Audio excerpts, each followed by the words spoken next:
Break के बाद एक बार फिर से आप सभी का बहुत बहुत स्वागत है। मध्य प्रदेश में इस बार बीजेपी ने जबरदस्त बढ़त लेते हुए, कमाल करते हुए जीत का कमल दिखा दिया है। और इस जीत के पीछे तमाम वजहों के साथ ही मुख्यमंत्री शिवराज सिंह चौहान की लाडली बहना योजना को ट्रम्प कार्ड माना जा रहा है, और जिसे उन्होंने चुनावों से एंड पहले पेश किया था। ये रिपोर्ट देखिए। 1250 से 1500, 1750, 2000।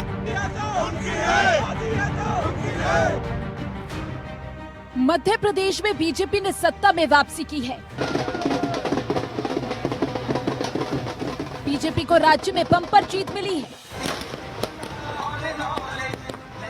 मुख्यमंत्री शिवराज सिंह के नेतृत्व में मध्य प्रदेश में लागू की गई तमाम जन लाभकारी योजनाओं का लोगों को फायदा हुआ और लोगों द्वारा एक बार फिर बीजेपी को सत्ता में लाने के लिए वोटिंग करना इसका बड़ा उदाहरण बनकर सामने है। मेरी बहनों, आपने जो प्यार दिया, आशीर्वाद दिया, जो स्नेह दिया, उस आशीर्वाद को मैं बार बार नतमस्तक होकर प्रणाम करता हूँ। इन योजनाओं में लाडली बहना योजना को गेम चेंजर माना जा रहा है। शिवराज सरकार ने साल 2023 की शुरुआत में 28 जनवरी को महिलाओं के आर्थिक स्वावलंबन, उन पर आश्रित बच्चों के पालन पोषण और परिवार में महिलाओं की स्थिति को दृढ़ बनाने के उद्देश्य से मुख्यमंत्री लाडली बहना योजना की घोषणा की थी और 15 मार्च को इसे लॉन्च कर दिया गया था। लाडली बहनों ने सरकार बनाई है, लाडली लक्ष्मियों ने सरकार बनाई है।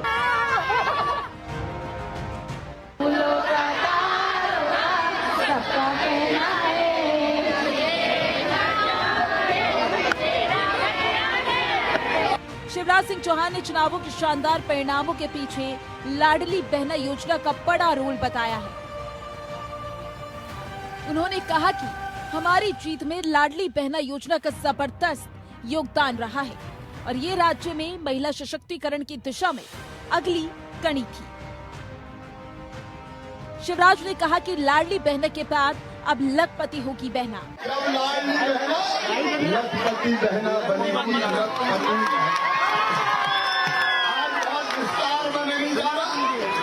प्रधानमंत्री जी की जो गारंटी है मध्य प्रदेश को एक एक पूरी करेंगे।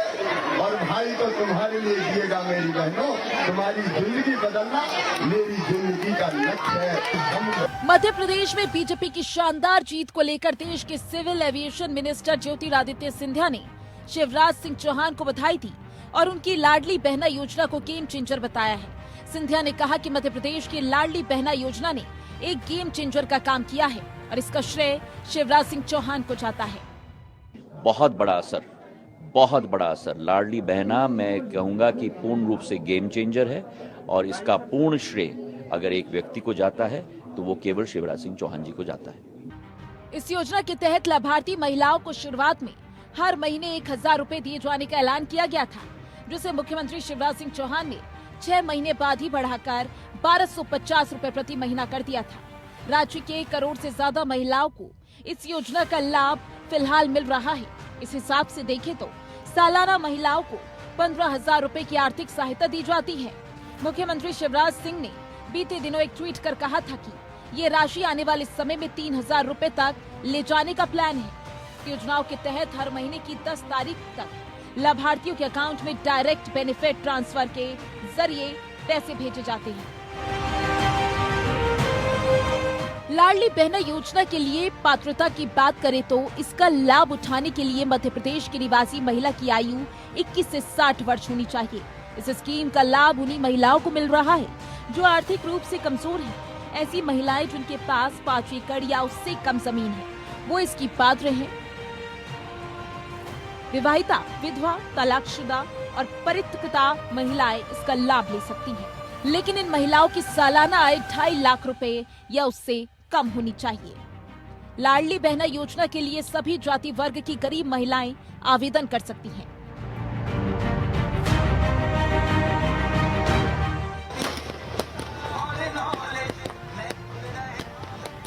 Bureau report, APN news.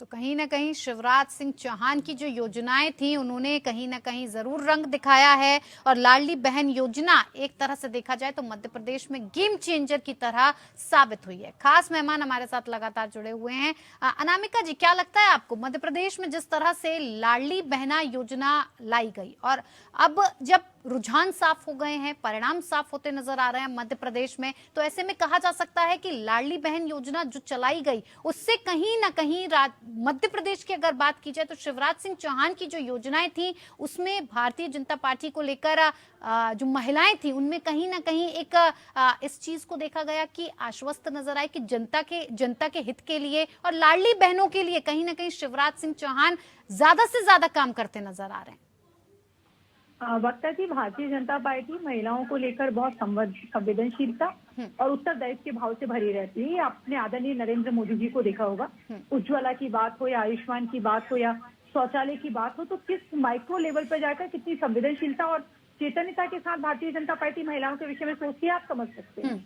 और माननीय शिवराज सिंह जी महिलाओं के विषय में हमेशा पहले भी लाडली लक्ष्मी योजना आपको याद हो, इसके बाद ये योजना। परंतु मैं एक और चीज कहना चाहूंगी, जो फैक्टर आप देखेंगे कि मध्य प्रदेश से लेकर पर शायद ध्यान नहीं जा पा रहा है मेरे बड़े नेताओं का या राजनीतिक विश्लेषकों का। मध्य प्रदेश से लेकर छत्तीसगढ़ की बात हो या राजस्थान की बात हो, महिलाएं जो होती हैं वो संस्कृति की वाहक होती हैं वक्ता जी, और संस्कृति से बहुत प्रेम करती हैं। और इन तीनों जगह पर आप देखेंगे तो उन्होंने वैसी सरकार को चुना है जो उनके ईष्ट राम भगवान की बात करती है, उसका मंदिर भी बनाती है, उनके धर्म की रक्षा के लिए भी खड़ी रहती है, और जो 3 तलाक के नरक से मुस्लिम बहनों को निकालने की भी बात करती है। तो लाडली बहन योजना जो है वो एक गेम चेंजर होने में एक बड़ा फैक्टर हो सकती है। परंतु अगर आप तीनों राज्यों की जीत जिस तरह से देखते हैं तो आप देखिए कि गहलोत सरकार ने, आप देखती होंगी कि प्रियंका जी ने तो 12-12 हजार रुपए देने की बात की थी राजस्थान में, तब भी बहन उसने यहाँ सिर्फ पैकेज लाडली लक्ष्मी योजना अगर हम सिर्फ कहेंगे कि वो गेम चेंजर है तो हम उन सारी बातों को पर्दा डाल देंगे जो भारतीय जनता पार्टी की विचारधारा है, राष्ट्रवादी जो हमारी सोच है और राष्ट्र हित में हम जो काम करते हैं। तो आप यहाँ तो अगर आप देने की बात हो तो हम जितना राजस्थान में सिलेंडर देने की बात कर रहे हैं उससे कम तो कांग्रेस बात कर रही थी। तो बहनें जो है वो संस्कृति की बात है और ऐसी सरकार को नहीं चुनना चाहती हैं जो उन्हें प्रलोभन दे सिर्फ या लॉलीपॉप दे। जैसे अमनप्रीत जी भी बिल्कुल सही कहते हैं, वो उनको भी चुनना चाहती हैं जो उनकी संस्कृति की रक्षा कर सके। भगवान राम से धर्म नहीं, वो हमारी संस्कृति है वक्ता जी। बिल्कुल। आशीष जी, देखिए जिस तरह से अनामिका जी कह रही हैं कि बात गैस सिलेंडर की जाए तो भारतीय जनता पार्टी से कम में ही कांग्रेस पार्टी ने भी देने की बात की थी। जिस तरह से लाडली बहना योजना चलाई गई उसी तरह से प्रियंका गांधी ने भी 1200 रुपए देने की बात कही थी। जिस तरह से राम नाम का जो गान करती है भारतीय जनता पार्टी, कहीं ना कहीं हिंदुत्व का कार्ड खेलती है, उसी तरीके से आपने भी कहीं ना कहीं राम नाम को अपने साथ लेकर चलने की कोशिश की। लेकिन भारतीय जनता पार्टी के लिए कहीं ना कहीं वो पॉजिटिव हो गया और आपके लिए नेगेटिव हो गया, कैसे सर? आशीष जी, आपको आवाज मिल पा रही है? आशीष जी किसी कारण से उनका संपर्क हमसे टूट गया, उनसे दोबारा संपर्क करने की कोशिश करेंगे। अमनप्रीत कौर जी, यही सवाल मेरा आपसे है, ये पॉजिटिविटी कांग्रेस के लिए नहीं रही लेकिन भारतीय जनता पार्टी के लिए ये सारे फैक्टर पॉजिटिव पॉइंट बनकर सामने आ गए। जैसे अगर हम एंटी इनकम्बेंसी की भी बात कर रहे हैं तो अशोक गहलोत की एंटी इनकम्बेंसी है और शिवराज चौहान सिंह की है नहीं।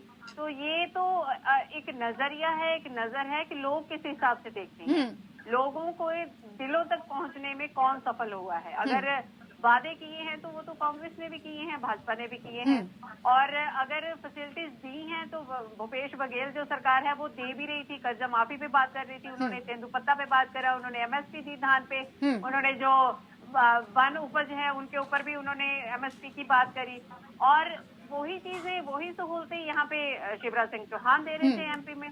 तो लोगों को विश्वास करने का देखना होगा कि लोगों ने किसी बात पे विश्वास किया। अमनप्रीत जी, मुझे यहाँ लग रहा है कि मोदी मैजिक में अभी भी दम है शायद।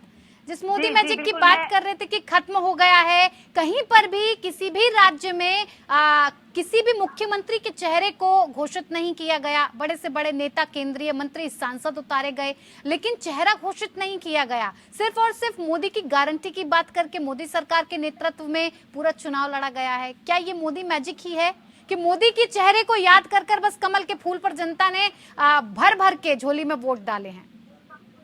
देखिए, मोदी मैजिक की जब हम बात कर रहे थे तो थोड़ा सा तो देखो धूमल हुआ है, नहीं तो अगर 5 स्टेट्स में विधानसभा इलेक्शन हुए हैं तो पांचों के पांचों जो विधानसभा इलेक्शन है उसमें बीजेपी आपको जीतती हुई नजर आती, तो कुछ ना कुछ तो फर्क पड़ा है। हम ऐसे नहीं कहेंगे कि खत्म हो गया, पर थोड़ा सा धुंधला होता हुआ नजर आ रहा है। पर उसको संभालने में आपको पता है कि क्योंकि जो इनकी कार्यशैली है भाजपा वालों की, जो इनका स्टाइल है, जो स्ट्रेटेजी है, उसमें वो सफल हो जाते हैं, क्योंकि वो उसी हिसाब से सोचते हैं, धरातल से सोचना शुरू करते हैं। कार्यकर्ता से लेके प्रधानमंत्री, वित्त मंत्री, सब आप ये बोलो कि गृह मंत्री, सब लोग कूद जाते हैं जब इलेक्शन मोड ऑन होता है, और इलेक्शन जितवाने के लिए वो हर संभव कोशिश करते हैं। उसके लिए उनको जो भी करना पड़े। आप ये देखो कि अगर वादों की बात है, चुनावी वादों की बात है, या घोषणा पत्र में चीजें लिखने की बात है, उसको इम्प्लीमेंट करते हुए वो नजर आए हैं। किसानों के खातों में भी 2-2 हजार रुपए उन्होंने डाल दिए हैं। तो लोगों को जो मिल जाता है, लोग उससे संतुष्ट होते हैं। और एक तो होता है कि हम वादा कर रहे हैं, एक होता है कि हम करके दिखा रहे हैं। तो करके दिखाने में भी मुझे लगता है, क्योंकि भाजपा के ऊपर ये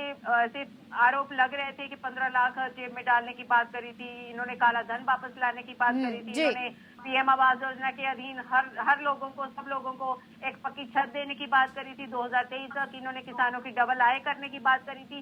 तो ये जो आरोप है भाजपा पे लगते रहे हैं कि ये चीजें इन्होंने 2014 के बाद आए, सरकार में 2 बार आए और ये चीजें करी नहीं। तो शायद इसीलिए इन्होंने अभी साथ के साथ ये चीजें करके दिखा दी। ये जो महिलाओं के खातों में पैसे डाल दिए, और उसके बाद जो किसान थे उनके खातों में 2-2 हजार रुपए डाल दिए। प्लस जो आदिवासी जो लोग थे, आदिवासी जैसे छत्तीसगढ़ में अगर हम देखें तो 30% के तकरीबन लोग जो हैं वो आदिवासी एरिया को बिलोंग करते हैं। तो जैसे द्रौपदी मुर्मू को इन्होंने राष्ट्रपति बनाया, तो उनको कहने के लिए ये हो गया। तो देखो आप लोगों को हमने मौका दिया, हमने देश के इतने बड़े संवैधानिक पद पे, राष्ट्रपति के पद पे हमने आदिवासी महिला को बिठाया है। तो ये चीजें लोगों के दिलों तक पहुंचने के लिए बहुत मतलब एक छोटा रास्ता अख्तियार करती हैं। उसके बाद अगर हम ओबीसी की जैसे बात करें तो ओबीसी भी कम नहीं थे वोटर्स, उनको साधने के लिए प्रधानमंत्री ने ये बोला कि देखो जी मैं भी ओबीसी हूँ, मैं भी आप ही की कैटेगरी का हूँ। और जब मैं आया था मतलब इसमें पॉलिटिक्स में, तो मेरे ऊपर भी कांग्रेस जो है ओबीसी को लेके बहुत तानाकशी कर रही थी। तो लोग रिजेंबल करते हैं, लोगों को लगता है कि देखिए ये कोई आसमान से उतरे हुए नहीं है। जैसे राहुल गांधी के ऊपर ऐसा मतलब आरोप लगता था कि वो राजकुमार हैं, वो तो चांदी के चम्मच से खाते हैं, उनको तो जो सब मतलब अपनी विरासत में मिला है, उन्होंने कुछ नहीं कमाया। तो ऐसी चीजें जब लोगों को लगता है कि ये तो प्रधानमंत्री तो देखिए जी हमारे ही बीच से गए हैं, ये भी ओबीसी हैं, हम भी ओबीसी हैं, इनके ऊपर भी तुमत लगी थी, हमारे ऊपर भी लोग हमें भी नीचा दिखाने की कोशिश करती हैं। तो ये बहुत सारी चीजें मिलके जो हैं, ये एक ऐसा नहीं है कि एक ही चीज ने प्रभाव डाला और भाजपा जो है वो जीत के सामने आ गई। इसके साथ भाजपा के कार्यकर्ता से लेके प्रधानमंत्री तक की मेहनत इसमें लगी हुई है, और साथ ही साथ इनके बहुत सारे जो प्रोपेगेंडे चल रहे हैं उनका भी पूरा भाग है। बिल्कुल। आशीष जी देखिए, अनामिका जी ने अभी कहा कि प्रियंका गांधी जी ने भी 1200 रुपए देने की बात की थी हमसे पहले, हमने 450 की बात की, उससे कम में कांग्रेस पार्टी ने 400 में सिलेंडर देने की बात की। राम नाम की बात वो करते हैं, राम की बात करते हैं, राम मंदिर की बात करते हैं, तो आपने भी राम मंदिर की बात की, राम नाम को और हिंदुत्व को आगे रखकर आपने भी इस कार्ड को चलने की कोशिश की। लेकिन भारतीय जनता पार्टी के लिए सब पॉजिटिव हो गया और आपके लिए नेगेटिव कैसे सर? ये काम क्यों नहीं किया? आशीष जी के साथ हमारा संपर्क लगातार टूटता जा रहा है, वो हमारी आवाज नहीं सुन पा रहे। अनामिका जी, आपको क्या लगता है कि धरातल पर जिस तरह से भारतीय जनता पार्टी की तरफ से ये जो चीजें उतारी गई हैं, वो राजस्थान में, छत्तीसगढ़ में, मध्य प्रदेश में तो पूरी तरह से रंग लेकर आई, लेकिन अगर बात तेलंगाना की करें तो ऐसा क्यों हो जाता है कि नॉर्थ वर्सेस साउथ हो जाता है और भारतीय जनता पार्टी साउथ में अपनी उतनी पकड़ नहीं बना पाती है, चाहे बात हम कर्नाटक की कर लें, चाहे हम तेलंगाना की कर लें? क्यों उतना प्रभाव जनता के ऊपर नहीं रहता? क्या भारत से अलग तो नहीं है तेलंगाना? वही जनता है जो भारत में रहती है। हाँ बिल्कुल, निसंदेह वही जनता है। और दक्षिण भारत की जनता तो सनातन धर्म को लेकर बहुत ज्यादा मैं कहना चाहूंगी कि उसको लेकर बहुत दृढ़ संकल्पित है, और द्रविड़ जो हमारी सभ्यता रही है उसने उसको बहुत जिया है और उसको बहुत सहेज कर रखा है। वहाँ देखने का विषय ये है कि जिस तरह से आपने देखा हो, इस बार ओबीसी जो फैक्टर है वो भी कम काम करता है, कम वोट जाते हैं। तो अभी तक हम उस आप देखिएगा कि हमारी सीट वहां पर बढ़ी है और कई गुना बढ़ी है। और जब हम देख रहे हैं कि हम पूर्ण सफलता की तरफ हमें जाना होगा तो हमें ये विश्वास दिलाना होगा, वहां पर दिलवा भी पा रहे हैं। दक्षिण भारत में जो आप देख रहे हैं कट्टरपंथी इस्लामिक तुष्टीकरण जिस तरह से पैर पसारता जा रहा है, और जिस तरह से कर्नाटक में भी आपने देखा कि कांग्रेस के आने के बाद पाकिस्तान जिंदाबाद के नारे लगते हैं, औरंगजेब के स्टेचू खड़े किए जाते हैं और हमास का समर्थन किया जाता है, तो वहाँ लंबे समय जिस तरह से जाति परिवर्तन और धर्म परिवर्तन होता रहा है जी, और हिंदू धर्म के खिलाफ जहर उगला जाता रहा है, क्योंकि जो ज्यादा कहावत है कि जो ज्यादा नए मूल्य होते हैं वो ज्यादा नमाज पढ़ते हैं, तो वो या तय किया हुआ होता है कि भाई कोई नया नया पंडित बनेगा तो ज्यादा मंत्र पड़ेगा वो, तो वैसे ही किया जाता है कि जिन्होंने जो धर्म परिवर्तन किए हुए लोग हैं वो ज्यादा एग्रेसिव तरीके से उनके मन में इतनी पॉइजनिंग होती है कि वो सनातन के खिलाफ आपने देखा दक्षिण में किस तरह से माहौल किया करे। पर हम बहुत संतुष्ट और खुश है तेलंगाना की जनता ने जो विश्वास और प्यार हमें दिया है वक्ता जी, और आप आने वाले समय में देखेंगे हमारे बहुत अच्छे नेता वहां पर खड़े हो रहे हैं। हमने बहुत 2 सांसदों से शुरू होकर हमने देश में अपनी बेहतरीन उपस्थिति दर्ज कराई। देश में आज प्रचंड बहुमत से हमारी सरकार है। बिल्कुल। एक चीज, और दक्षिण में जिस तरह से हमारे युवा और सक्षम नेता है, आने वाले समय में पूरा दक्षिण भगवा में होगा। अमनप्रीत जी की एक बात का मैं जवाब देना चाहूंगी कि नरेंद्र मोदी जी का मैजिक कहीं भी दुबला नहीं हुआ है, क्योंकि बेसिकली नरेंद्र मोदी जी जो है वो एक व्यक्ति नहीं है, एक शरीर नहीं है, वो एक विचारधारा है जिसमें दीनदयाल जी के अंत्योदय की विचारधारा जीती है, वो एक विचारधारा है जिसमें श्यामा प्रसाद मुखर्जी की वो विचारधारा जीती है कि एक देश में 2 निशान 2 विधान नहीं चलेंगे। और अगर आपको याद है नरेंद्र मोदी जी जिस समय कश्मीर के चौक पर झंडा लेकर खड़ा होना तो भाजपा की बहुत बड़ी बात थी, आप तिरंगा लेकर भी खड़े होने की हिम्मत नहीं कर सकते थे, तब भी उन्होंने तिरंगा लेकर खड़े हुए थे, और राम जन्मभूमि के लिए वो तब भी गाँव गाँव जाते थे जब 2 ही लोग उनके साथ खड़े होते। ठीक है, ठीक है। आशीष जी, तेलंगाना में, कर्नाटक में इतना बढ़िया जादू चलाया आपने कि बीआरएस जो 2 बार से सत्ता में बैठी हुई पार्टी थी उसे आपने साफ कर दिया, लेकिन ये जादू छत्तीसगढ़, मध्य प्रदेश, राजस्थान में क्यों नहीं चल पाता है, क्यों नहीं चला? ये संवैधानिक स्तर पे बैठे आदरणीय प्रधानमंत्री जी के इशारों पे जो इनकम टैक्स, ईडी, सीबीआई चुनाव के ठीक पहले जाके घर घर जाके दस्तक दे के एक छवि बिगाड़ने का दुरुपयोग करती है, तो उसका परिणाम है कि लोगों के मन में चुनाव के दरमियान यदि आप सब कुछ करेंगे, देखिए मैं आज आपके 3 चैनल पे आपके सामने कह रहा हूँ, आज के बाद कोई जांच नहीं होगी। नहीं आशीष जी, देखिए इससे पहले भी कांग्रेस पार्टी की तरफ से पहले ईवीएम पर ठीकरा फोड़ा गया, फिर धर्म के नाम पर ठीकरा फोड़ा गया, और आप अब केंद्रीय एजेंसियों पर ठीकरा फोड़ रहे हैं। मतलब इस हार को आप ये कहना चाहते हैं कि ये कांग्रेस की हार नहीं, ये आपको एक साजिश में फंसाते हुए किया गया है कि ईवीएम गलत हो जाता है, धर्म के नाम पर बांटने का काम भारतीय जनता पार्टी करती है, इसलिए जनता उसके पीछे पीछे चली जाती है, यानी कि भारतीय जनता पार्टी ने कोई काम नहीं किया और कांग्रेस ने बहुत काम किया, ये कहना चाहते हैं आप? बिल्कुल नहीं किया। 450 रुपए का गैस सिलेंडर 1200 रुपए कर दिया, ये काम किया। 60 रुपए के पेट्रोल को 100 रुपए फिर जनता क्यों साथ में दे रही है? नहीं सर, जनता साथ क्यों खड़ी है फिर, जब काम ही नहीं किया? तो वक्ता जी, मैं आपसे वही बताना चाह रहा हूँ कि जब किसी बड़े राजनीतिक दल के किसी बड़े प्रतिनिधि के ऊपर यदि आप ऐसा दिखाओगे कि 3 दिन से छापेमारी चल रही है, 3 दिन से मशीनें लगी हुई है, 3 दिन से ईडी और इनकम टैक्स बैठी हुई है घर में, तो लोगों के मन में एक संदेश क्या जाता है? तो जनता इतनी बेवकूफ तो नहीं है, मुझे तो नहीं लगता कि अगर जनता को जो प्रोजेक्ट कर कर आप दिखाने की कोशिश करेंगे वो जनता मान लेगी। इतनी तो समझदार है जनता कि अपना बुरा भला सब जानती है कि क्या उसे प्रोजेक्ट करके दिखाया जा रहा है। फिर सर बिल्कुल वक्ता जी, मैं आपके सामने 10 सेकंड में देखिए मैं क्लियर कर दूंगा, मात्र 10 सेकंड नहीं, 1 मिनट लीजिए आप पूरा, लेकिन इसे क्लियर कीजिए। जनता इतनी तो बोली नहीं है सर कि समझ ना पाए कि कौन सी पार्टी क्या कर रही है, उसे बहलाने की कोशिश कर रही है, क्या कर रही है। बिल्कुल मैं अपनी बड़ी बहन अनामिका सिंह जी से, बीजेपी के प्रवक्ता है, मैं उनसे पूछना चाहूंगा, बड़ी बहन फिर ये बताइए, जो आप लोगों ने कोल स्कैम और 2G स्पेक्ट्रम का घोटाले का आरोप लगाया था, सुप्रीम कोर्ट का उस पर निर्णय क्या है? अनामिका जी जवाब दीजिए। आप अपनी बात पूरी कर ले, मैं सारी बातों का जवाब दूंगी। एक बार पूरी करना चाहिए। नहीं, आप एक मिनट का पूरा समय ले लें। नहीं, ये 1 to 1 करना चाहते हैं अनामिका जी आपके साथ, 1 to 1 करना चाहते हैं शायद, जवाब दे दीजिए।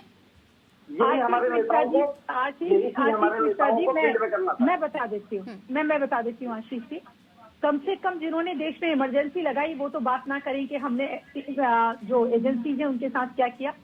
और मुझे आश्चर्य होता है कि कितने मतलब कि कमतर है और कितने डरपोक हैं आपके नेता। कि डर जाते हैं इन एजेंसियों से। हमारे अमित शाह जी को तो ऑन अनामिका रिकॉर्ड जी कहाँ मुद्दे को लेके जा रही है? मैं कुछ विषय पे मैं आप ही के मुद्दे पे आ रही हूँ, मैं आप ही के मुद्दे पर आ रही हूँ, मैं आप ही के मुद्दे पर आ रही हूँ, और मैं आप ही के मुद्दे पर आ रही हूँ आशीष जी। करोड़ का घोटाला हुआ आशीष जी, मैं आप ही के मुद्दे पर आ आशीष रही जी हूँ। सुनिए तो, आशीष जी अब जवाब भी तो ले लीजिए। हाँ। जी अनामिका जी। हम क्योंकि हम एक एक कार्य, आपने तो मध्य प्रदेश में पिछली बार जो आपके सारे विधायक हमारे पास आ गए राष्ट्रवादी विचारधारा से प्रेरित होते, तो आपने कहा कि हमने ऑपरेशन लोटस चला दिया। और इस बार देख लीजिए, इस बार तो हमने कोई ऑपरेशन नहीं चलाया, इस बार तो ऑपरेशन मध्य प्रदेश की जनता ने चलाया। देखिए मैं आपको बता दूं वक्ता जी, समस्या कहाँ हुई है उसका निर्णय तो सुप्रीम कोर्ट दे ही देगा। वक्ता जी मेरी बड़ी बहन सब कुछ करेगी, मेरी बड़ी बहन लेकिन घोटाले पे बिल्कुल कुछ नहीं कहेंगी, क्योंकि यही चीजें ना हमारे नेताओं को भी वहाँ। तो आप इसी कारण मानते हैं सर, ये जो घोटालों की बात आप कर रहे हैं, ये सीबीआई ईडी की बात कर रहे हैं, इसके चलते जनता ने आपको वोट नहीं दिया, ये कहना चाहते हैं आप? ईडी के मुख्य अधिकारी को बार बार एक्सटेंशन देना कहलाता क्या है? क्या कहलाता है? क्या समझे उसे? नहीं, आप समझाइए ना कि क्या समझे उसे। ये तो आप बहुत ही अलग तरीके की बात कर रहे हैं आशीष जी की। रुझान सामने है, जनता जनार्दन का जो विश्वास है, जनता ने किसको चुना है, किसको वो अपनी सरकार के रूप में अपने राज्य में देख रही है, वो साफ कर दिया है जनता ने। ऐसा तो आप नहीं कह सकते ना कि इसमें भी भारतीय जनता पार्टी ने कोई घोटाला कर दिया। वक्ता जी मैं बता रहा हूँ 3.5 वर्षों से लगातार मामा की सरकार लगातार मध्य प्रदेश में रही है, जिसके पहले भी उनकी सरकारें वहां पे रही है। 3.5 साल में बहना का ख्याल नहीं आया मामा को, लेकिन कंस मामा को जाते जाते अचानक में 5-6 महीने 7 महीने पहले लाडली बहना की याद आई। और सर आई तो याद, आपको भी तो जातीय जनगणना की याद आई कि आप आएंगे तो कराएंगे, क्यों नहीं जनता ने मान ली वो बात? क्यों उस वादे पर विश्वास नहीं कर लिया सर? बिल्कुल इस विषय को मैं मानता हूँ, इस वजह से हमारे मुख्य नेता आदरणीय राहुल गांधी जी ने ये बातें कही है कि ये काम हमको बहुत पहले कर देना चाहिए था, हम नहीं कर पाए, उसके लिए मैं क्षमा मांगता हूँ। तो सर ये स्वीकार कीजिए ना सर, हार जीत तो लगी रहती है, ये लोकतंत्र की एक खूबसूरत तस्वीर है, इसे मानिए। लेकिन आप इसको कह रहे हैं कि ऐसा हो गया, इसकी वजह से भारतीय जनता पार्टी को वोट मिल गया, तो ये तो गलत है ना आशीष जी। छवि खराब की जा रही है, आप समझ नहीं रहे हो, नेताओं की छवि खराब की जाती है, खराब हो जाती है सर। आपकी तरफ से भी तो भारतीय जनता पार्टी और तमाम दलों के नेताओं की छवि खराब की जाती है। अखिलेश यादव की छवि नहीं खराब की गई आपकी तरफ से, उनको बुला लिया रातों रात आपने, और सीटों के बंटवारे पर कोई बातचीत नहीं की, आपने नहीं छवि खराब की, हो गई छवि खराब उनकी। इंडिया अलायंस अभी तक इंडिया अलायंस के 3 मीटिंग के अलावा आगे मीटिंग ही नहीं हुए हैं अभी तक। उसका इंडिया गठबंधन तो आप पर ही ठीकरा फोड़ रहा है सर कि ये हार हमारी नहीं है, ये कांग्रेस सरकार की हार है, कांग्रेस की हार है, कांग्रेस हारी है। इंडिया गठबंधन का इससे कोई लेना देना नहीं है। कांग्रेस हारी नहीं है, कांग्रेस मजबूती से लड़ी है। कांग्रेस ने ये सिद्ध करके दिखा दिया है कि हम बड़े भाई हैं, तो बड़ा भाई कहीं भी लड़ सकते हैं। सर अनामिका जी क्या कहना चाहते हैं? वक्ता जी, हम 3 बार से मध्य प्रदेश में हैं और 4थी बार एंटी इंकम्बेंसी हमारे खिलाफ काम नहीं करती। राजस्थान और छत्तीसगढ़ में एक बार कर जाती। मैं आपको विषय बताती हूँ कि ये क्यों हारे हैं। भारतीय जनता पार्टी और कांग्रेस में एक फर्क है जो अवंती जी ने बहुत सुंदर तरीके से जिसकी व्याख्या की। हमारा एक कार्यकर्ता, हम कार्यकर्ता का निर्माण करते हैं, हम यहाँ वहाँ से कार्यकर्ताओं को इकट्ठा नहीं करते हैं वक्ता जी। और हमारा एक कार्यकर्ता 365 दिन काम करता है, हम चुनाव के लिए काम नहीं करते। और मैंने फिर से मैं दोहराना चाहूंगी, लाडली लक्ष्मी योजना एक तथ्य हो सकता है, एक फैक्टर हो सकता है, परंतु वहाँ तो वादों की झड़ी लगा दी गई थी। छत्तीसगढ़ की बात बार बार कह रहे हैं, जिस तरह से आप सीबीआई और ईडी की बात कर रहे हैं, महादेव ऐप क्या हमने चला दिया था वहाँ पर? उसमें करप्शन क्या हमने किया था?